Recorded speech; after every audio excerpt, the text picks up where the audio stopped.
Boss, the cleaning crew is still inside. I said everyone out. Now. Minho's hand gripped the SUV door frames so hard his knuckles went white. Rain hammered the roof like bullets. For a split second, his body refused to move. His jaw tightened. His eyes fixed on the mansion doors as if something behind them had already reached out and grabbed his throat. Then the mask dropped. He shoved the door open and stepped into the downpour. Water soaked through his black suit in seconds. 6 months in Tokyo had left him exhausted, paranoid, and rich enough to buy silence from half the Yakuza. But none of that mattered now. His estate, his fortress, had been breached while he was gone, and someone was still inside. His bodyguards scattered like shadows. Minho didn't wait for them. He pushed through the front doors. The first thing he noticed was the smell. Lemon cleaner. Fresh lilac. It clashed violently with the scent of leather and gunpowder that usually soaked into these walls. The marble floors gleamed under the chandelier light, still wet in streaks where someone had been scrubbing. The second thing he noticed made his gun slip from his fingers. It clattered against the marble. He didn't hear it. A woman knelt near the center of the floor, headphones in, scrubbing in slow, methodical circles. Her cleaning uniform was faded gray, 2 sizes too big. Her hair was wrapped in a bright yellow scarf that seemed impossibly out of place in this cold, violent house. Minho's lips moved. No sound came out. It couldn't be her. She was dead. He'd seen the explosion. He'd buried an empty casket. He'd spent 3 years hunting ghosts. But there she was. Amara Okafor, his ex-wife. Alive. On her knees. In his house. Then he saw them. 2 children. A boy and a girl, no older than 5. The boy sat cross-legged by the fireplace, running a toy car along the floor and making engine noises. The girl was sprawled on her stomach near the coffee table, coloring with crayons that had rolled everywhere. The girl looked up first. She had his mother's smile.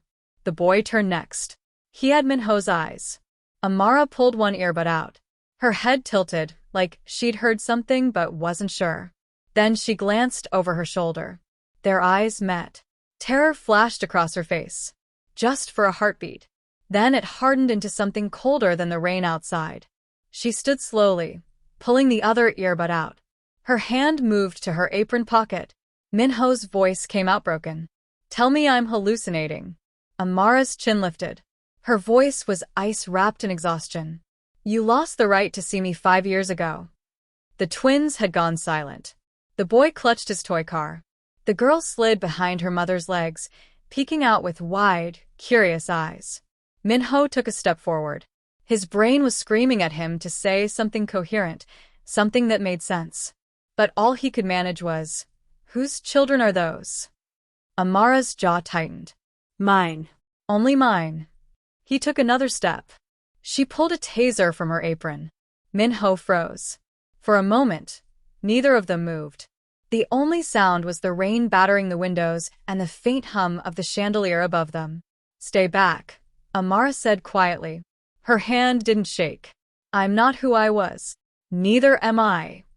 His voice cracked on the last word. The little girl tugged on Amara's pant leg. Mommy, who's that man? Amara didn't look down. Her eyes stayed locked on Minho. No one, baby. Go sit with your brother. The girl hesitated, then scurried back to the coffee table.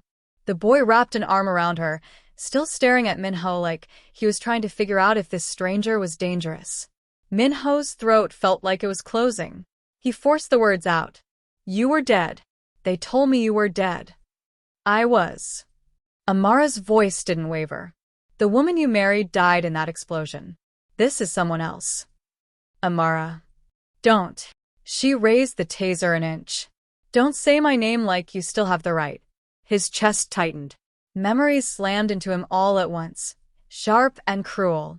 Her laugh. The way she used to fall asleep with her head on his shoulder.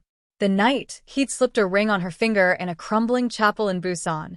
Both of them terrified and in love and stupid enough to think it would work. The night his father found out. The ultimatum. The choice. He'd chosen wrong. I looked for you, Minho said, his voice raw. For 3 years. I tore this city apart looking for you. Then you didn't look hard enough. Amara's grip on the taser tightened. Or maybe you didn't want to find me. That's not. Let us leave. Her voice dropped, cold and final. You're good at that. Minho's hand moved to his pocket. Amara tensed, but he only pulled out his phone. He tapped the screen twice. The front doors locked with a heavy metallic click. Amara's eyes widened. What are you doing? Not this time. Minho's voice steadied. Dangerous now. Controlled. The mask sliding back into place. We talk. Tonight. There's nothing to talk about. Then you explain to me why my children are in my house, and I didn't know they existed. The word hung in the air like a grenade. Amara's face didn't change, but something flickered behind her eyes. Pain. Rage. Fear. Maybe all three. They're not yours, she said quietly. Don't insult me. Minho stepped closer, just outside the taser's range. That boy has my eyes. Your daughter has my mother's smile. You think I don't see it? Seeing isn't the same as deserving. The little boy stood up, toy car still clutched in his fist. Mommy, I'm scared. Amara's expression softened instantly. She knelt down, pulling both twins close. It's okay, baby. We're okay. Minho watched them. The boy buried his face in Amara's shoulder. The girl kept staring at him, curious and cautious at the same time. Before I tell you what happened next, subscribe to Mystic Tale by Luna and comment where you're watching from. His phone buzzed. A text from his head of security. Perimeter secure. Orders? Minho didn't answer. He slipped the phone back into his pocket and looked at Amara. You can hate me all you want, but you're not walking out of here with my kids until I understand what the hell happened. Your kids? Amara laughed, bitter and sharp. You don't get to claim them because you happen to show up. I didn't happen to show up. This is my house. It's a prison. She stood, placing herself between him and the twins. And we're leaving. You're not. Watch me. She grabbed the twins' hands and started toward the side door. Minho moved faster. He didn't touch her, didn't block her, just positioned himself in her line of sight. His voice dropped to something quieter, almost pleading. Amara, please. She stopped. Her shoulders trembled just once. Then she looked at him, and the hatred in her eyes was so raw it made him flinch. You killed my brother. The words hit like a punch.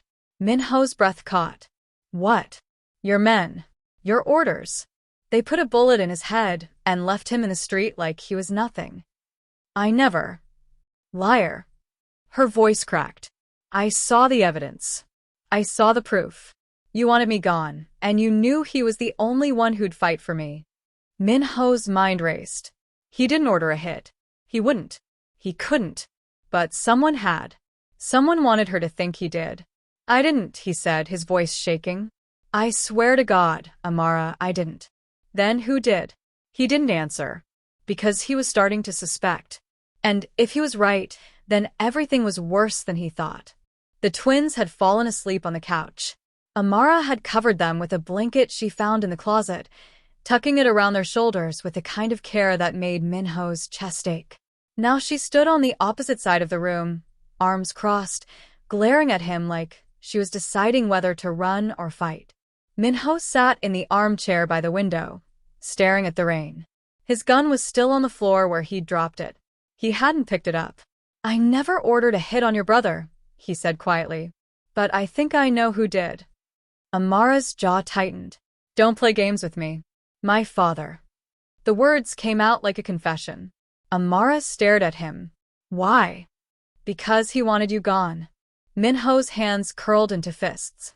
And he knew I wouldn't do it. Your father? Amara's voice cut through the silence like a blade. She hadn't moved from her spot across the room, but her posture had shifted. Less defensive. More predatory. Minho nodded slowly. He didn't look at her. His eyes stayed fixed on the rain streaking down the window. He gave me an ultimatum the night he found out about us. The syndicate or you. I thought if I chose the syndicate, I could protect you from the inside. Keep you safe while I figured out how to leave.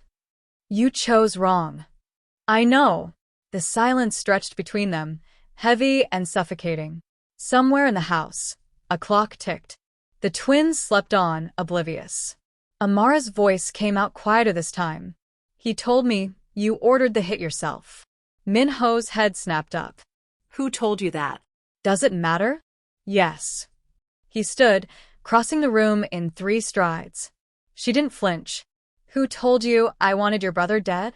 Amara's eyes narrowed. For a moment, she looked like she might not answer. Then she exhaled sharply. Your cousin, Rico. Minho's blood turned to ice. He came to me the night before the explosion, Amara continued. Her voice was steady, but her hands trembled. Showed me photos, audio recordings. He said you'd ordered a hit on anyone who stood between you and the throne. My brother was first on the list. And you believed him. Why wouldn't I? Her voice rose, sharp and accusing. You'd already proven you'd choose power over me. Why not murder? Minho's jaw clenched. Rico. Of course it was Rico. His father's favorite. The snake who'd been circling the throne for years, waiting for Minho to make a mistake. He lied, Minho said quietly. So you say. I can prove it. Amara crossed her arms. How? Minho pulled out his phone and scrolled through his contacts. He stopped on a name, Hannah Choi, Security Archives. He tapped it, then turned the screen toward Amara. This is my head of security. She keeps records of every order I've ever given. Every hit, every deal, every movement. If I'd ordered your brother's death, it would be in there. Amara stared at the phone. And if she's loyal to you, she could have erased it. She's loyal to the truth. Minho's voice hardened. Hannah doesn't answer to me. She answers to my mother. And my mother doesn't forgive lies. Amara's expression flickered. She knew his mother. Everyone in the syndicate did. The silent power behind the throne. The woman who'd built half the empire while her husband took credit. Why would Rico lie? Amara asked finally. Because he wanted you gone. Minho slipped the phone back into his pocket. And he wanted me broken. If I thought you were dead, I'd be easier to control. Amara turned away, wrapping her arms around herself. I don't know what to believe anymore. Then believe this. Minho's voice softened. I look for you. Every day for 3 years. I hired investigators. I paid off cops. I burned through half my fortune trying to find you. When they told me you died in that explosion, He stopped. His throat closed. Amara glanced back at him. For the first time since she'd pulled that taser, something in her eyes softened. Just a fraction. You what? She whispered. Minho didn't answer. He couldn't. The memory of that night still haunted him. The warehouse fire. The charred remains they'd said were hers. The empty casket he'd buried because there wasn't enough left to identify. He'd stood in the rain at her funeral, surrounded by strangers, and felt something inside him die. I stopped being human, he said finally. Amara's breath hitched. Before she could respond, the sound of a car engine rumbled outside. Minho's head snapped toward the window. Headlights cut through the rain, illuminating the driveway. Are you expecting someone? Amara asked, tension creeping back into her voice. No. Minho crossed to the window and peered out. A black sedan pulled up to the front steps. The driver's door opened and a man stepped out, holding a white pastry box over his head to shield himself from the rain. Minho's jaw tightened. Rico. Get the kids, he said quietly. Amara didn't argue. She moved to the couch and gently shook the twins awake. Come on, babies. We need to go upstairs. The little girl rubbed her eyes. Why? Because Mommy said so. The boy stood without question, grabbing his sister's hand. Amara scooped up the blanket and ushered them toward the staircase. She paused at the bottom step, looking back at Minho. Don't let him see them, she said. Minho nodded. The front door opened before he reached it. Rico stepped inside, shaking rain from his shoulders. He was tall, lean, with a smile that never quite reached his eyes. He wore an expensive suit that somehow managed to look disheveled, like he'd just rolled out of someone else's bed. Cousin. Rico's voice boomed through the foyer. He held up the pastry box. I heard you were back. Brought breakfast. Hope you haven't eaten yet. Min-ho didn't smile. It's 2 in the morning. Then it's very early breakfast. Rico set the box on the entryway table and glanced around. Nice place. You redecorated while you were gone. What do you want, Rico? Rico's smile widened. Can a man visit family without an interrogation? Not at 2 in the morning. Rico laughed, but there was no warmth in it. He moved deeper into the house, his eyes scanning every corner like he was cataloging weak points. When his gaze landed on the cleaning supplies still stacked near the fireplace, his smile faltered. You hired a cleaning crew? He asked casually. Does it matter? Just curious. Rico picked up one of the rags, sniffing it. Lemon. Nice. Very domestic. Min-ho's hand moved to his side, where his gun usually sat. He cursed himself silently for leaving it on the floor. Rico noticed. His grin returned. Jumpy tonight, cousin? Tokyo must have been rough. What do you want? Rico dropped the rag and turned to face him fully. The casual mask slipped, just for a moment, and something colder flickered beneath. I heard a rumor, Rico said slowly, about a woman and children. Min-ho's blood ran cold. Don't know what you're talking about, he said evenly. Rico tilted his head, studying him. No? That's strange. Because I have it on good authority that your cleaning crew included someone very familiar. You're imagining things. Am I? Rico stepped closer. Because I could have sworn I saw a yellow headscarf in one of the upstairs windows when I pulled up. Min-ho's jaw clenched. Amara. She must have looked out. Rico's smile turned sharp. So the ghost returns. With souvenirs. Leave. Now. Oh, come on. Rico spread his arms wide, mockingly innocent. I'm just here to congratulate you. It's not every day a man gets his family back from the dead. I said leave. Rico's expression hardened. The mask dropped entirely. You really think you can hide them? The council's going to find out, Min-ho. And when they do, they won't. They will. Rico leaned in, his voice dropping to a whisper. And those kids? They change everything. The council will want them dead. Half-breed bastards with a claim to the throne. That's a threat. Min-ho's fist connected with Rico's jaw before he realized he'd moved. Rico stumbled back, blood trickling from his split lip. He touched it, then laughed, a low, dangerous sound. There he is, Rico said, grinning through the blood. I was wondering when you'd show up. Min-ho grabbed him by the collar. Touch my family, and I'll bury you. Your family? Rico's eyes gleamed. You mean the woman who thought you killed her brother? The one I convinced to run? Yeah, Min-ho. That was me. I fed her just enough truth to make her believe the lie. Min-ho's grip tightened. Why? Because you were weak. Rico spat blood onto the marble floor. You always have been. Father knew it. I knew it. The only one who didn't was you. Min-ho shoved him toward the door. Get out. Rico straightened his jacket, still smiling. I'll go. But this isn't over. The council meets in 3 days. They'll want to know why you've been hiding your bastard children. And when they vote. He paused at the threshold, rainwater dripping from his hair. Well. Let's just say legitimacy is a fragile thing. He disappeared into the rain. Min-ho stood frozen in the doorway, his chest heaving. His knuckles throbbed where they'd connected with Rico's face, but he barely felt it. Behind him, a soft voice broke the silence. He knows. Min-ho turned. Amara stood at the top of the staircase, her face pale. I heard everything, she said. Min-ho closed the door and locked it. Where are the kids? Asleep in the guest room. I told them it was a game. She descended the stairs slowly, her eyes never leaving his. What's the council? The 12 families that run the syndicate. They vote on major decisions. Succession. Territory. Threats. And my children are a threat. Not to me, but to them. Amara reached the bottom step. That's what he meant, wasn't it? They'll vote to kill them. Min-ho didn't answer. He didn't need to. Amara's hand flew to her mouth. Oh God. I won't let that happen. How? Her voice cracked. You just said the council decides. If they vote, then I'll make sure they don't. Min-ho crossed to her, stopping just close enough to feel the heat radiating from her skin. Stay here. In this house. Let me protect you. I don't need your protection. Yes, you do. His voice turned desperate. Amara, please. I know you hate me.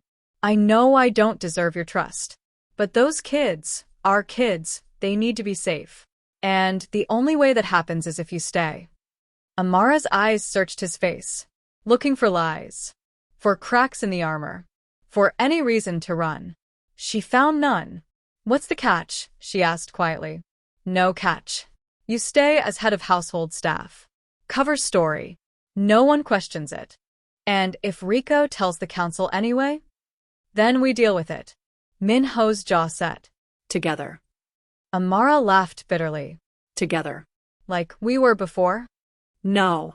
Min-ho's voice softened. Better. She stared at him for a long moment. Then she pulled something from her pocket, a crumpled photograph, edges worn from handling. She held it out. Min-ho took it. The photo showed Amara, heavily pregnant, standing in front of a tiny apartment. She looked exhausted. Scared. Alone. I took that the day I found out I was having twins, she said. I was living in a shelter in Incheon. No money. No family. Just me and them. Her voice hardened. So don't talk to me about together, Min-ho. I survived without you. I've been surviving without you. Min-ho's throat tightened. I'm sorry. Sorry doesn't fix this. I know. He handed the photo back. But staying alive does. And right now, that's all that matters. Amara took the photo and slipped it back into her pocket. She looked toward the staircase, where her children slept, oblivious to the danger circling them. If you'd fight for your family like this, subscribe to Mystic Tale by Luna, and tell me where you're watching from. Finally, she nodded. 1 week, she said. I'll stay 1 week. If you can't guarantee our safety by then, we're gone. Deal. Amara turned to leave, then paused. Min-ho. Yeah. If you're lying to me about any of this, I won't hesitate. I know. She disappeared up the stairs. Min-ho stood alone in the foyer, staring at the bloodstain Rico had left on the marble. His phone buzzed. A text from an unknown number. TikTok, cousin. 3 days. Min-ho deleted it and made a call. Hannah? I need full security on the estate. No one in or out without my approval. Hannah's voice crackled through the line. Already done. I saw Rico leave. Want me to tail him? No. I need you here. Min-ho glanced up the staircase. I have a family to protect now. There was a pause. Then Hannah said, copy that, boss. I'll be there in 10. Min-ho hung up and walked to the window. Outside, the rain had stopped. The sky was starting to lighten, gray and bruised. He thought about the twins, about Amara, about the choice he'd made 5 years ago, and the one he was making now. This time he wouldn't choose wrong. Again, feet wider. Jay adjusted his stance in the garden, his small sneakers sliding on wet grass. Morning sunlight cut through the clouds, turning everything golden. Min-ho stood behind him, hands hovering near the boy's shoulders without touching. Like this? Jay asked. Good. Now punch. Jay's fist shot forward, clumsy but determined. Min-ho caught it gently in his palm. Better. But don't telegraph.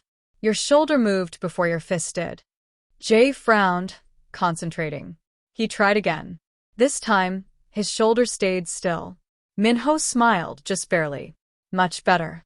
From the kitchen window, Amara watched them. Her hands were buried in soapy dishwater, but she'd stopped scrubbing. Hannah stood beside her, arms crossed, expression unreadable.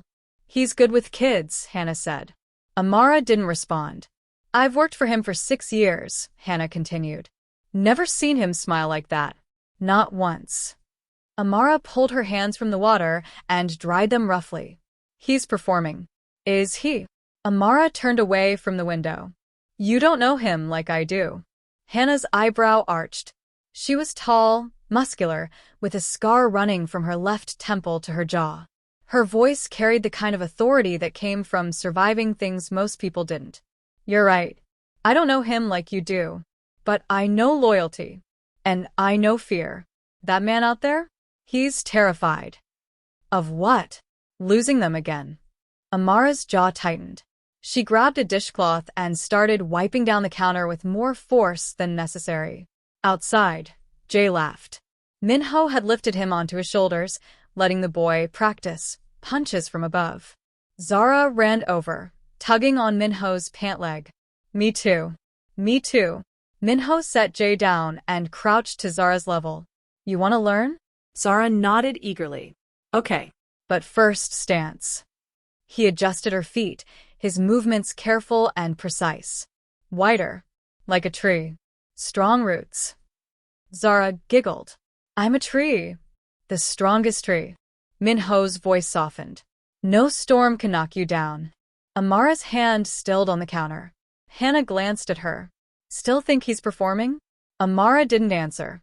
She turned and walked out of the kitchen. That night, Zara appeared in the study doorway.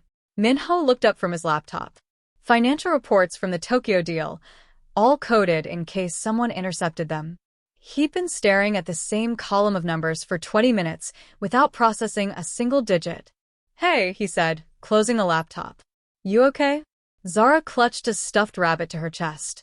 She was wearing pajamas covered in cartoon stars. Her hair was braided, Amara's work, neat and careful. Can't sleep, Zara said quietly.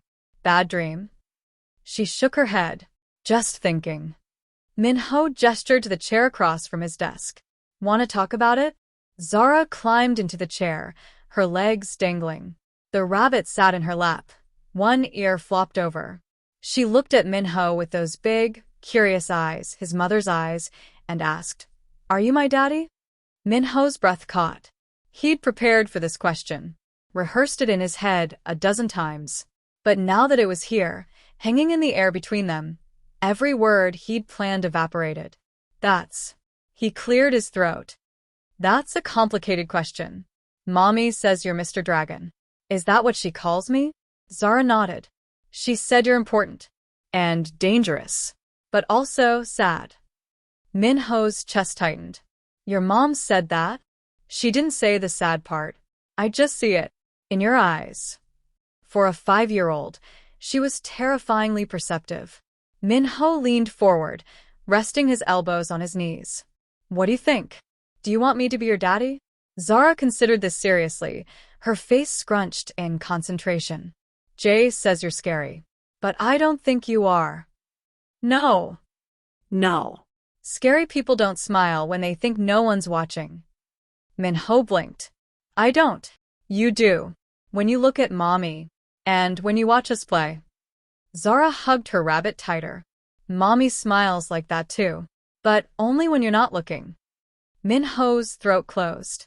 Before he could respond, Amara appeared in the doorway. She looked exhausted, her eyes shadowed. Zara, baby, what are you doing up? Zara hopped off the chair. Just talking. Amara's gaze flicked to Minho, wary. About what? Trees, Zara said brightly. And daddies. Amara's face went pale. She took Zara's hand. Come on, back to bed. Zara waved at Minho as she was led away. Night, Mr. Dragon. Minho raised his hand in a weak wave. When they were gone, he sat alone in the study, staring at the empty chair. Zara's words echoed in his head. Mommy smiles like that too. He pressed his palms against his eyes and let out a shaky breath. 2 days passed in uneasy routine. Amara kept her distance, managing the household with mechanical efficiency. Minho conducted business from the estate, meeting with his lieutenants in the basement office Amara wasn't allowed to enter. Hannah became a constant presence. She was ex-military, dishonorably discharged for refusing an order that would have gotten civilians killed. Minho had hired her on the spot when she walked into his office 5 years ago, bloody and defiant, demanding a job. Now she sat at the kitchen table with Amara, cleaning her sidearm with practiced ease. You know how to shoot? Hannah asked. Amara glanced up from the vegetables she was chopping. My brother taught me. The one who died? Amara's knife stilled. Yes. Hannah didn't apologize. She just nodded and continued cleaning. Good. Minho's got enemies. You should know how to protect yourself. I can protect myself. With a taser? Hannah's mouth twitched. That'll slow someone down. Won't stop them. Amara set the knife down. What are you suggesting? Hannah pulled a second gun from her ankle holster and slid it across the table. Keep this. Safety's here. Magazine release here. Aim center mass. Squeeze, don't pull. Amara stared at the weapon. I have children in this house. Which is why you need it. Hannah's voice turned serious. Rico's not the only threat. If the council votes against those kids, you'll have 12 families coming for them. A taser won't cut it. Amara picked up the gun slowly. It was heavier than she expected. She checked the magazine full, then set it down. I won't let anyone hurt them, she said quietly. I know. Hannah holstered her own weapon. That's why I like you. Late that night, Amara found Minho on the balcony. Rain had started again, light and persistent. He stood with his back to the door, smoking a cigarette, something she'd never seen him do before. Since when do you smoke? She asked. Minho glanced over his shoulder. Since I found out I have 5-year-old twins, I knew nothing about. Amara stepped outside, closing the door behind her. The rain misted over them, cold and clean. You can't smoke around the kids. I know. He took one last drag and crushed it under his heel. I was just thinking, spiraling. Amara leaned against the railing beside him, careful to keep distance between them. About what? Everything. Minho's jaw worked. Tokyo. The council. Rico. You. Me? I looked for you, he said again, his voice raw. For 3 years, Amara. I hired investigators. I paid off cops. I burned through half my fortune trying to find you. You said that already. Because it's true. He turned to face her fully. When they told me you died in that explosion, his voice broke. I stopped being human. Amara's hands tightened on the railing. Minho. I need you to understand. He stepped closer. She didn't move. I didn't order that hit. I didn't want you gone. I wanted to leave all of this. For you. For us. But you didn't. No. His voice dropped to barely a whisper. I didn't. I chose the syndicate because I thought I could protect you from inside. I thought if I had power, I could keep you safe. And look how that turned out. Minho flinched like she'd slapped him. Amara's chest heaved. Tears burned behind her eyes, but she refused to let them fall. You want to know what I did the day I found out I was pregnant? Minho didn't answer. I went to a clinic. Alone. Sat in the waiting room for 3 hours, trying to decide if I could do it. If I could raise your children in a world that wanted me dead. Minho's breath hitched. I walked out, Amara continued, her voice shaking. Not because I forgave you. Not because I thought you'd come back. But because those babies inside me were the only proof I'd ever been loved. And I couldn't let them go. A tear slipped down her cheek. She wiped it away angrily. Minho's hand moved toward her, hesitated, then settled on the railing beside hers. Not touching. Just close. I named Jay after my brother, Amara said softly. The one you didn't kill. The one your family murdered to get to me. I know. And I'm sorry. Sorry doesn't bring him back.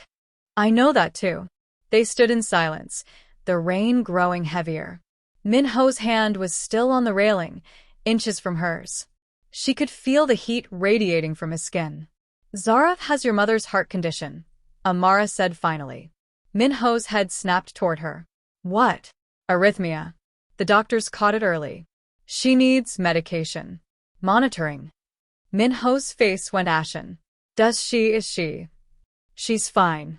As long as she takes her meds and doesn't overexert herself. Amara's voice softened despite herself. But if something happens to me, you need to know. In case. Nothing's going to happen to you. You don't know that. Yes, I do. Minho's hand finally closed over hers. His palm was rough, calloused. Warm. Because I won't let it. Amara should have pulled away. Should have reminded him that his promises meant nothing. But she didn't. Instead, she let his hand stay. Just for a moment. Then footsteps echoed from inside. Both of them jerked apart. Hannah appeared in the doorway, her expression grim. We have a problem. Minho straightened. What? Zara's gone. Amara's blood turned to ice. What do you mean gone? I checked the kids' room 5 minutes ago. Jay's asleep. Zara's bed is empty.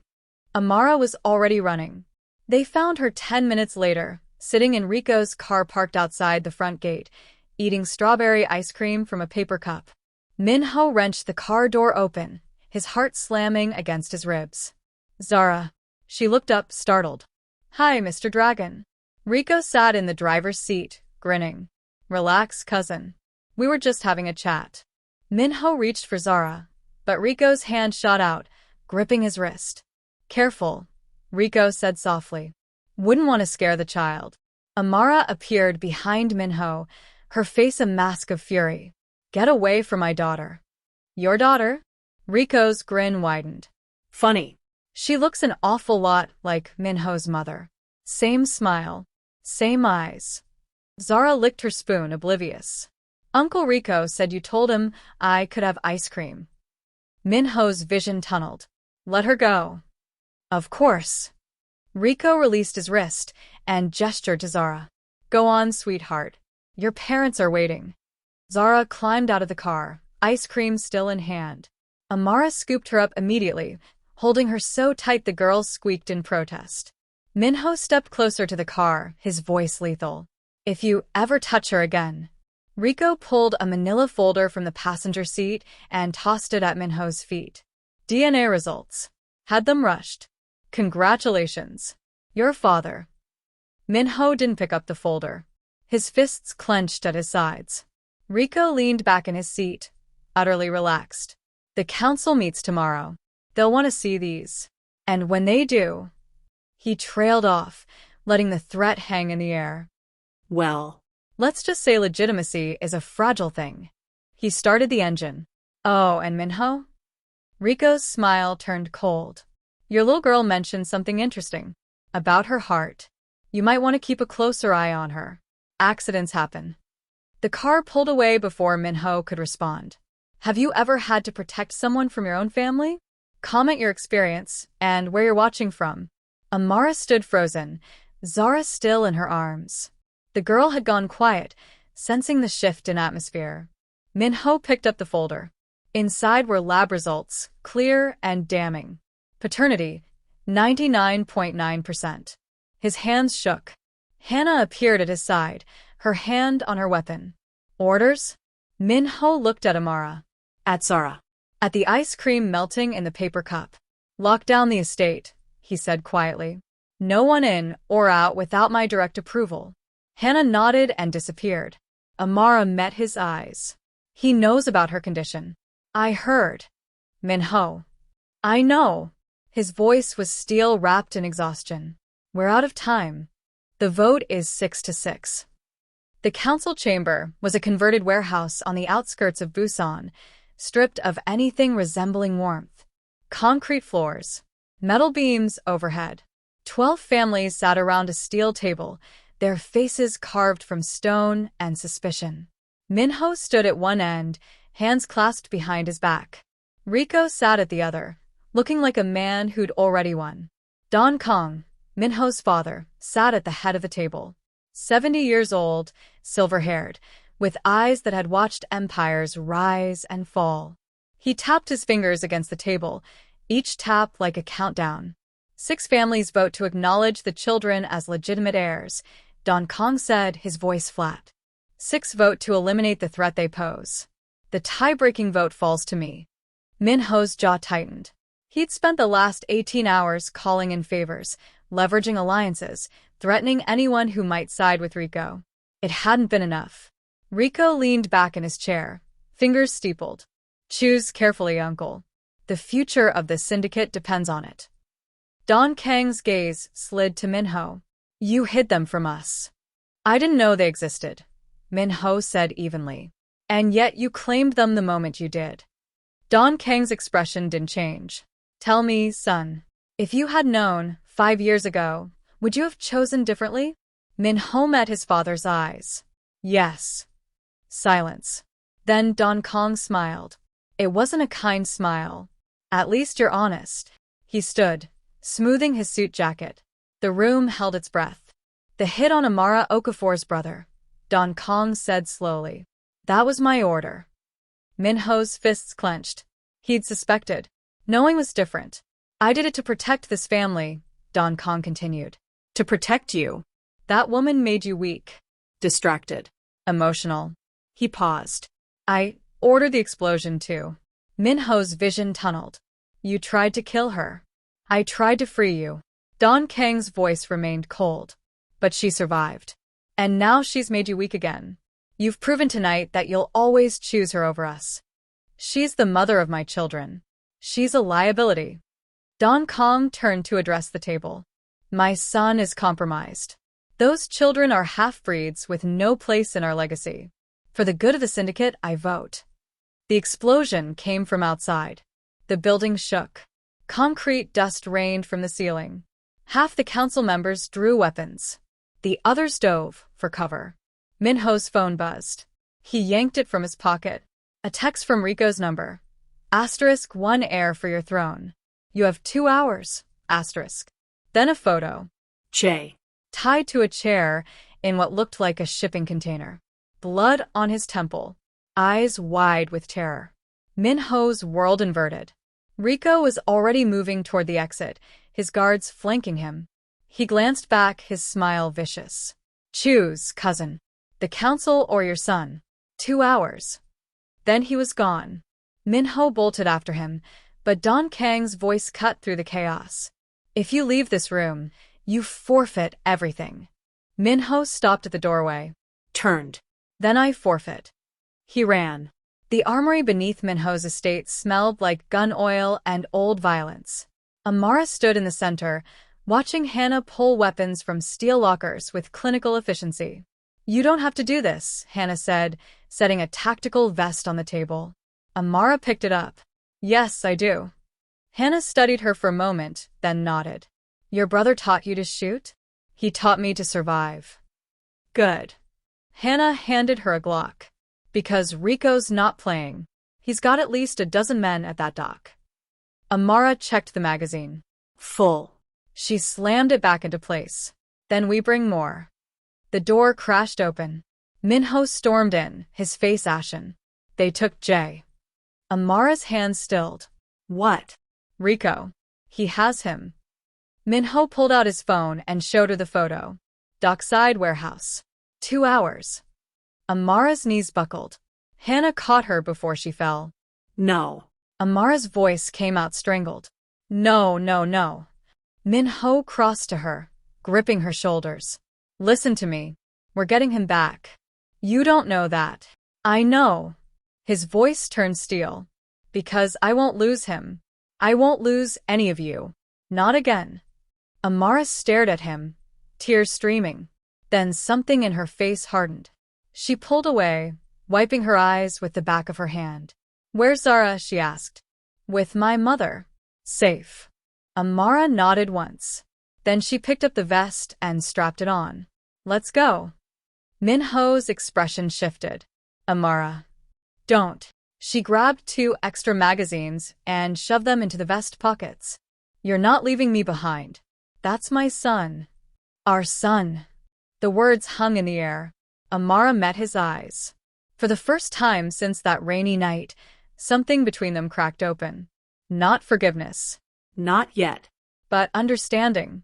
Our son, she agreed quietly. Hannah tossed Min-ho a tactical vest. We've got 90 minutes before his deadline. The warehouse is 20 minutes out. That gives us an hour to plan. Min-ho caught the vest. No plan. We go in fast and we go in hard. That's suicide. It's all we have.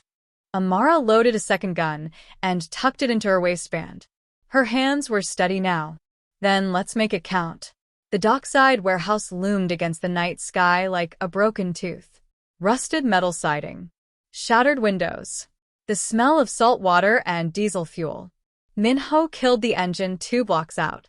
Hannah was already on the roof of the adjacent building, rifle assembled, scope trained on the warehouse entrance. Her voice crackled through the earpiece. I count 8 hostiles outside. Probably more inside. Rico's car is parked near the loading bay. Minho adjusted his vest. Beside him, Amara checked her weapon for the 3rd time. You remember the plan? He asked. Go in. Get Jay. Don't die. That's not a plan. It's the only one that matters. Amara met his eyes. If something happens to me, nothing's going to happen to you. Minho. I mean it. He reached out, his hand hovering near her face. I can't lose you again. Amara's breath hitched. For a moment, she leaned into his touch. Then she pulled back. Save it for after. She was out of the car before he could respond. Minho followed, his heart slamming against his ribs. They moved through the shadows, silent and fast. Hannah's voice guided them. 2 guards at the side entrance. You'll need to take them quietly. Minho signaled to Amara. She nodded. They split. Minho circled left. Amara went right. The first guard died without a sound, Minho's knife through the base of his skull. The second turned just as Amara emerged from the shadows. She fired once, silenced round punching through his throat. He collapsed. Amara stood over him, gun still raised, breathing hard. Minho appeared at her side. You okay? No. She lowered the weapon. But I will be. They entered the warehouse. Inside was chaos made solid. Shipping containers stacked 3 high. Forklifts abandoned mid-shift. Fluorescent lights flickering overhead like dying stars. Hannah's voice. Jay's in the back. Container marked with red paint. 6 hostiles between you and him. Minho moved first. Low and fast. His training kicked in muscle memory from 1,000 fights, 100 wars. He dropped 2 men before they registered his presence. Amara followed, her movements less practiced but no less lethal. She used a cleaning chemical canister she'd grabbed from the estate, sprayed it in a guard's face, then shot him as he stumbled. Where'd you learn that? Minho asked, impressed despite himself. YouTube. She reloaded. Keep moving. They fought through the warehouse like a storm. Minho took a bullet to the shoulder, grazed, bleeding but not fatal. Amara dragged him behind a container while she returned fire. You're hit, she said, her voice tight. I'm fine. You're bleeding. I said I'm fine. He pushed himself up, grabbed his gun. Jay's close. Come on. They found the container marked with red paint. Minho yanked the door open. Jay sat inside, bound to a chair, duct tape over his mouth. His eyes went wide when he saw them. Amara was on him in seconds, ripping the tape away, untying the ropes. Baby, I'm here. Jay burst into tears. Mommy. I know. She pulled him into her arms, holding him so tight he gasped. You're okay. You're safe. Minho kept watch at the door, his weapon raised. We need to move. Too late. Rico stepped out from behind a container, gun aimed at Amara's head. 8 men flanked him, all armed. Touching, Rico said. Really? I almost feel bad about this. Minho swung his weapon toward Rico, but 3 red lasers appeared on his chest. Drop it, Rico ordered. Minho hesitated. Amara met his eyes, still holding Jay. Her expression was clear. Do it. He dropped the gun. Rico kicked it away, then moved closer. His smile was all teeth. You were always weak, cousin. Love made you soft. And hate made you stupid. Minho shot back. Rico's smile faltered. What? Minho tilted his head toward the rafters. A gunshot cracked through the air. One of Rico's men dropped. Then another. Hannah, picking them off from her perch. Chaos erupted. Minho dove for his weapon. Rico fired, missed. Amara shoved Jay behind a stack of crates and drew her second gun. She aimed at Rico's leg and fired. Hit. Rico went down screaming. Minho was on him in seconds, tackling him to the concrete. They rolled, fists flying. Rico had 40 pounds on him, but Minho fought like a man possessed. "You threaten my family," Minho growled, slamming Rico's head against the floor. Rico laughed through blood. "They'll never accept them. You know that. Bastards with foreign blood." Minho hit him again. "Shut up. The council already voted." Another hit. Rico's nose shattered. "I said shut up." Amara appeared above them, gun aimed at Rico's head. Her hands didn't shake. "Move, Minho." Minho rolled off Rico, breathing hard. Blood dripped from his knuckles. Rico stared up at Amara, still grinning despite the blood. "You won't do it. You're not a killer." "You're right." Amara's finger tightened on the trigger. "I'm a mother." She shot him in the leg, the other one. Rico screamed. Sirens wailed in the distance. Hannah's voice. "Police inbound. 2 minutes." Minho grabbed Rico by the collar. "This is over." Rico spat blood. "It's never over." "Yes," Minho said quietly. "It is." He looked at Amara. She still had the gun raised, her whole body trembling. "Amara," he said softly. "It's done." She lowered the weapon. Jay ran to her, and she scooped him up again, burying her face in his hair. Minho turned back to Rico. "My mother's men are already arresting the council members who sided with you. Your coup is finished." Rico's eyes widened. "What? Did you really think I'd walk into that meeting without a backup plan?" Minho leaned in close. "My mother sends her regards." He stood and walked away, leaving Rico bleeding on the concrete. The hospital room was quiet except for the steady beep of monitors. Minho lay propped against pillows, his shoulder bandaged, and 4 in his arm. Jay and Zara were asleep on his chest, tangled together like puppies. Amara sat in the chair beside the bed, her eyes red but dry. The door opened. Don Kong entered. Minho tensed. Amara's hand moved to the gun still tucked in her waistband. Don Kong raised his hands. "I'm not here to fight." "Then why are you here?" Minho asked coldly. Don Kong moved to the foot of the bed, his expression unreadable. "You chose her. You lose everything." "I know. The council seat. The territory. Your position." "I know." Don Kong studied him for a long moment. Then he smiled, genuinely this time. "Good." Minho blinked. "What?" The door opened again. Minho's mother entered, elegant and terrifying in equal measure. She moved to Don Kang's side, her expression serene. "You passed," she said simply. Minho stared. "What are you talking about?" His mother gestured to the twins. "The council needed to know you could choose family over power. Your father and I needed to know you'd learn from your mistakes." Don Kong nodded. "The vote was a test. One you passed." Minho's jaw dropped. This was all."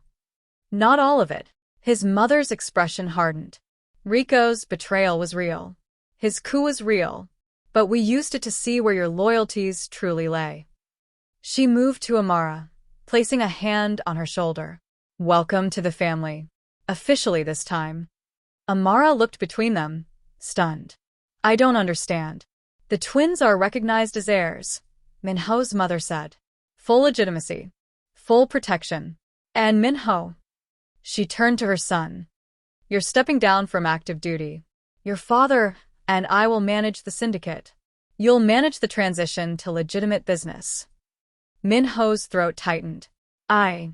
You earned this." His mother's voice softened. "Teach them to be better than we were." She left. Don Kong followed, pausing at the door. "Next time, choose her first." Then they were gone. Minho sat in stunned silence. Amara let out a shaky laugh. "Did that just happen?" "I think so." "Your family is insane." "I know." Amara stood and moved to the bed, careful not to wake the twins. She looked at Minho, really looked at him, for the first time in 5 years. "We're going to have a lot to talk about," she said quietly. "I know. And I'm still angry." "I know. But..." She hesitated. "I think we might figure it out. Eventually." Minho reached for her hand. This time, she let him take it. Eventually sounds good, he said. Outside, thunder rolled. The first drops of rain began to fall. Inside, Minho held his family close and let himself believe in second chances.